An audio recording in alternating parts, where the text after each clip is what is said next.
Bon, salut à tous, on se retrouve après un très court laps de temps, de 6 mois. Grâce à notre rythme de production incroyable, on s'est fait grave de la YouTube monnaie. Et on est parti en vacances à Dubaï avec nos millions d'euros. Bon, très bien présenté, aujourd'hui on voulait vous parler de Mirai, ma petite sœur, Oui. de Mamoru Hosoda, qu'on a pu voir au festival du film d'animation d'Annecy, en juin.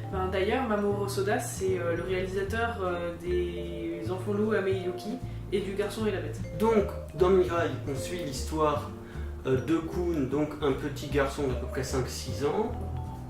Non, il va déjà au primaire, ouais, donc au moins 6 ans. Et donc, il doit faire face à l'arrivée de sa petite sœur, donc Mirai, qui veut dire futur ou avenir en japonais. Ouais. Le truc, c'est qu'il doit faire face à son futur aussi, voilà, c'est la métaphore pas très subtile. C'est ça. Puis en même temps, le grand classique du petit garçon qui veut pas avoir à partager l'amour de ses parents. Donc il a un petit peu la mort.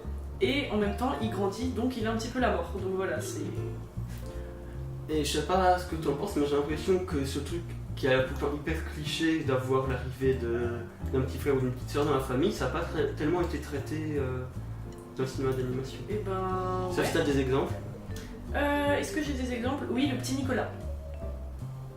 C'est tout, non? Ouais, d'ailleurs, en fait, c'est même pas du cinéma d'animation. Enfin, dans le cinéma, ça a été vraiment traité innombrable de fois, mais dans l'animation, je vois vraiment pas. Et non seulement ça a été peu traité, mais en plus, dans ce film-là, ça a pas du tout été traité dans le cliché.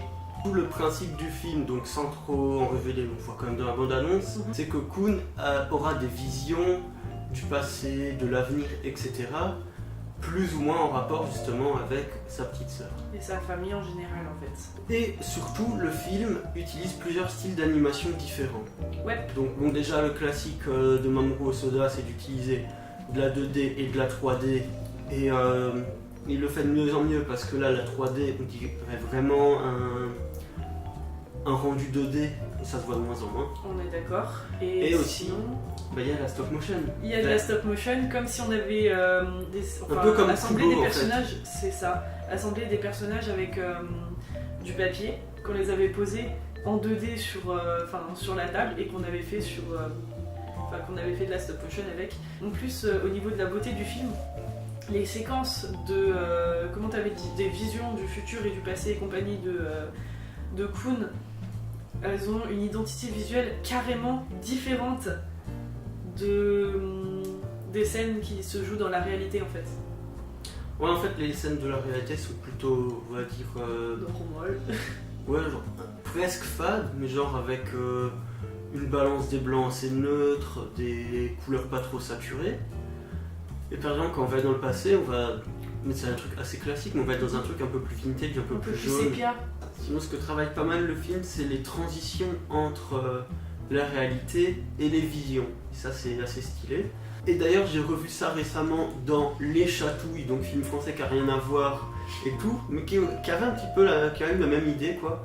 Alors ensuite, ce qui est assez particulier sur ce film, c'est genre le rythme. En fait, on a l'impression que le film fait genre au moins 2 heures. C'est ça.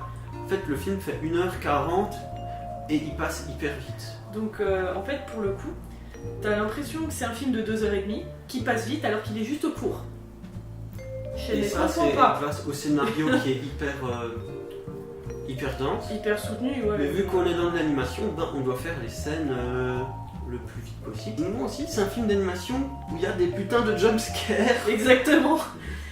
Quand on était allé le voir, pour la petite anecdote, j'avais une jeune fille qui avait, je sais pas, 10-11 ans à côté de moi. Je l'ai vu faire un bond de 1 mètre. J'ai par contre un truc à dire sur les effets sonores. C'est que dans une scène, c'est celle qui est en stop motion, dont je vais révéler le moins possible, c'est une atmosphère assez pesante. Et en fait, les effets sonores, ils accentuent à mort ce côté-là. Je sais pas si toi tu te souviens ou pas, mais genre il y a des tics, tac, puis des bruits de papier, des bruits de gens genre dans une file d'attente, puis genre c'est vachement pesant quoi. Ce qui nous amène à dire que c'est un film Bien. Et surtout, c'est un film qui est adressé aux enfants, mais qui n'est pas aseptisé comme beaucoup de productions actuelles. C'est pour les la enfants, il y a différence. pour tout le monde. Le C'est film. ouais, Il est- c'est la différence Aussi, entre les Japonais et les Américains. Les Américains prennent les enfants pour des cons. Ce film ne prend pas les enfants pour des cons. Il prend les enfants pour des enfants, tout simplement. Et quel que soit l'âge de la personne qui le regarde, quel que soit son statut, genre parent ou enfant, machin, il peut les voir. Et dans ce film, en fait, il parle même des problèmes des parents, mais sans abuser. Par exemple, j'ai un exemple qui n'a rien à voir avec ce film. Dans Tous en scène, donc la maman cochon, Rosita, pour bien faire comprendre qu'elle est fatiguée et qu'elle est au bout de sa vie à cause de sa famille, on voit son mari qui est en train de dormir en ronflant, j'allais dire comme un gros porc, mais c'est pas un porc, en ronflant sur le canapé avec sa tasse de café, et elle a genre 25 gosses, et elle court partout, elle en chope un, machin. Donc comme dit, c'est pour bien faire comprendre qu'elle est fatiguée, alors que dans Mirai, il suffit juste de voir le quotidien de parents avec 2 enfants, c'est déjà bien assez. Et c'est compréhensible. Que le père il bosse à la maison. Et oui, le père, oui, effectivement. Et lui aussi, il écoute ça. Mais ça, enfin voilà, quoi, on n'a pas besoin d'insister dessus. Ça se voit déjà qu'ils sont fatigués.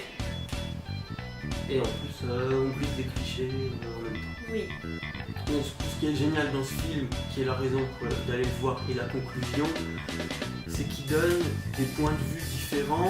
En fait, il ne va pas vraiment donner une solution comme le ferait un film un peu plus classique. Il va donner les points de vue de différents personnages à différents âges, et c'est à nous de nous faire notre propre avis. Et c'est pour ça que le film parle absolument à tout le monde. C'est ça. Donc, Le film, allez c'est le toi qui voir. l'as fait. C'est ça. Pour la énième fois, allez le voir. Il est très bien. En tout cas, merci d'avoir regardé la vidéo. N'hésitez pas à vous abonner, à donner votre avis sur le film en commentaire, et surtout à partager la vidéo. C'est le plus important pour nous. On vous dit à plus.